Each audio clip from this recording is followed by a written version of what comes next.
More of what's working. Anything working? You know, a few things are working. Are they working great? No. Is this a raging bull market? No. But recently we have started to see positive reactions to certain events. We have started to see companies actually holding gains, which is certainly something we hadn't seen for quite a while under any circumstances. Companies would put out really good news, they get a bump, 3, 4 weeks later, boom, they're right back where they were before. We're starting to see guys actually plateauing a little bit. It's not like they're going from 10 cents to $5. They're going from 10 cents to 20 cents to 30 cents, but at least they're holding that, and they weren't doing that before. And I've talked to a lot of company guys, obviously, in the last few days, and a lot of guys that have been doing road shows just in the last few weeks are getting a lot more of a sense from potential buyers that they're actually paying attention. They're actually doing hardcore due diligence now, where before a lot of these groups they go and see in New York and Boston and stuff, I mean, they're being polite basically because they're good guys, but they never had any intention of doing anything. And you could tell by the fact that they really weren't asking questions. It was just like, yeah, okay, give me the pitch and see you later, Nat, thanks. Now the guys are phoning 3 days later and going, what about this, what about this, what about this? I mean, they're into hard due diligence now. So does that mean tomorrow? Probably not, but it means it's probably not getting a lot worse. And as I think Brian mentioned and Gwen mentioned, we've probably seen the worst of it. Now it's just a matter of how long do we drag along this bottom before we all start getting a bit of love. Essentially, that's what I just talked about. Under love resource base, I'm going to cover the macro stuff really quick because I do only have 15 minutes.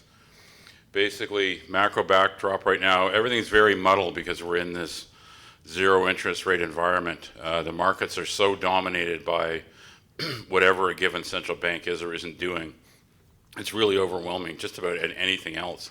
It's impressive to see markets react to things like economic readings where the basis of the reaction isn't, is this a good or bad number? It's, how do I think this is going to affect what Janet Yellen does next week or what Mario Draghi does the week after? It's all about the central banks right now, which isn't really a good thing. It's not healthy by any means, but that's the market we're in, so we've got to deal with it. Obviously, China, which is the 800-pound gorilla, the base metal mothership, their growth rate's been slowing for 3 or 4 years now. I doubt we've seen the bottom of that slowing in the growth rate. I don't think it's a bad thing. China is making the transition that it has to make. They really need to make the transition and bring in higher end manufacturing and more services. They're at that point.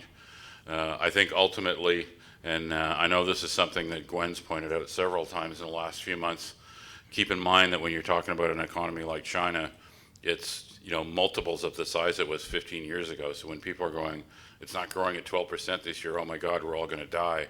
That economy is 5 times the size it was 10 years ago. So if it's growing at 6, that's still plenty of demand. And essentially right now it's, everything's about the US dollar.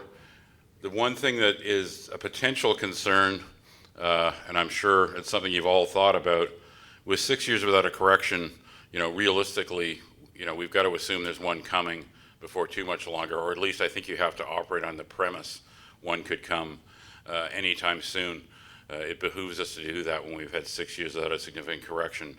I don't really know how much outside impact a crash, which is guaranteed in Shanghai, would have. I suspect not that much. I think a lot of the money there is I think a lot of the smart money, if you will, a lot of the external money is already coming out of that market. I think a lot of the money right now, unfortunately, is the dumb money, because I think the odds of them having a 40 or 50% correction within 3 months is probably quite high. I'm not sure that's going to have that big an impact on the rest of the world, though. I think it probably won't. It might help the gold market, though, because gold's one of those dependable destinations for Chinese investors and the average person on the street in China when they're looking for insurance. It's all about the dollar, apparently. That's what I keep getting told. That's a dollar chart. I mean, you can see how strong that is. That's a 1-year chart. It was up at one point about 25%, which is a ridiculously large move for the world's reserve currency. But there you go. And it's definitely not helping the U.S. The U.S. dollar has been doing a lot of damage to the U.S. economy.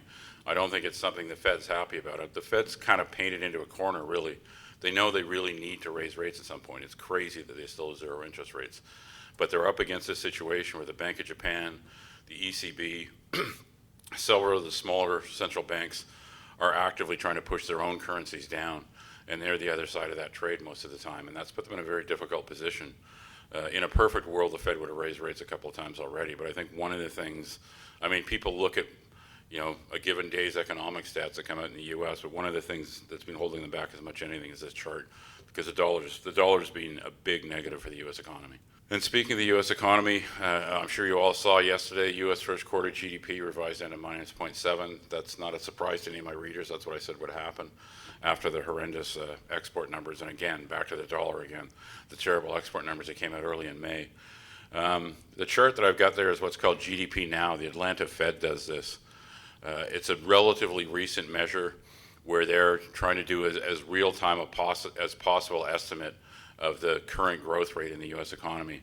And their track record's actually pretty good. It hasn't been around that long, but if you look at Q1, they were way more accurate than Wall Street. They were way closer to what the actual number was. Right now, Wall Street's number is clocking in at about 2.5%, which is just, they're just saying, they just throw numbers out there that are in the middle of the range, I think.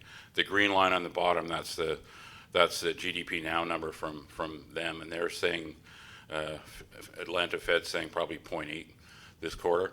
If that's what we get, then Q1 and, you know, it's not a recession, but Q1 and Q2 together, basically no growth first half of the year. Growth numbers are actually stronger in Germany, France, Japan, the UK, Italy. It's one of the reasons why I'm very much in the minority when it comes to what I think the euro is going to do. The Eurozone, the euro getting killed over the last year has been fabulous for them. I mean, that's exactly what the ECB was trying to accomplish. It was one of the things they were trying to accomplish was to knock their currency back. They're happy as hell that it's happened. Their export performance has been exceptional in the last few months, and arguably it's what's turned things around, and it's probably, hopefully, kept them from going into deflation, which they were certainly on the verge of when they decided to pull out all the stops and start buying these bonds. One thing that I wanted to bring this chart up, my readers have seen it, I had this in an issue a couple of months ago. You know, every day you hear the same thing coming out of Wall Street. When the Fed starts raising rates, the dollar is going to go through the roof. And that's been a big negative for the gold market. I think it's been, you know, it's basically been an overhanging offer in that market for a year and a half now, because it's just taken as a given, as a truism. If the Fed actually starts raising rates, the US dollar is going to go through the roof. This chart has 4 traces on it. What those traces are is what the US dollar index did the last 4 times the US had tightening cycles. The dotted line you see in the middle of the chart is when the tightening cycle started. One point of interest that you'll note is in every one of those cycles, the US dollar index dropped once the Fed actually started cutting rates, actually started raising rates. In 2 of the 4 cases, it dropped over 10% in about 3.5 months. Buying rumors, selling news. 4.5 years, you know, we all know how ugly this has been. Raising money is tough. It's very tough. Raising it on good terms is next to impossible. It looks, you know, it feels like it's bad news everywhere you turn. You know, but it's not really true. If you look at what's happened since January, the market, and the venture index is a terrible index, but it's the one we've got, so I use it. Since January, it's basically flatlined. But keep in mind that flatline's an average. And in order to be flatlining, there's got to be some companies that have been doing better. And the truth of the matter is there has been a subset of companies that have actually done not great, but reasonably well. They have managed to raise money. They have managed to get positive reactions to positive news. And so what is it about those deals? What's making those guys outperform? And what can we use from that in terms of picking other companies or the next companies that may join that list of outperformers? Bear markets do require patience. It's been a very long one, but this is pretty much my take on the situation right now. Hell with patience, I'm going to go kill something. That's pretty much where I'm at right now. I'm looking for deals that I think can have that kind of strength behind them, and I'm basically arm waving on their behalf, because I think it's time for all of us to start reminding people that this is a sector that can do very well for people, and I'm going to try to do my bit on that. Even in a bear market, you know, it counts to have effort. I mean, I realize you can't make something out of nothing. I realize if you've got no money, there's not much you can do. But, you know, there's always usually something you can do. And really, shareholders need to see that you're putting in the effort. They need to see you're making the attempt. And in The companies on my list that I've seen positive reactions out of, they're advancing projects in demonstrable ways. Most of them have had some specific, discrete, granular event that allows for a re-rating. Most of the time it's been an economic study like a PEA or a feasibility study. But the other thing that works just fine is a discovery or a great set of exploration results gets followed up with more good exploration results. You know, and the other thing that I think is important that companies are starting to do again, it's tough if you're a promoter, let's face it, it's painful to go out there and just let people slam doors in your face all day long. It's not a fun thing. But I think you're also starting to see companies go out and talk to the smart money, the smart retail investors that know that the sector's here to stay, and that's basically the people in this room. You know, it's time to do that again.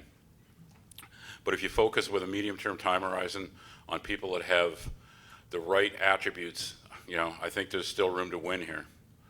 I'm going to run very quickly through a couple of the things I think are important and the companies that specifically meet this. Keep in mind, a lot of the companies that you're hearing from today actually meet 2 or 3 of these requirements, but I just arbitrarily stuck them into 2 or 3 pigeonholes.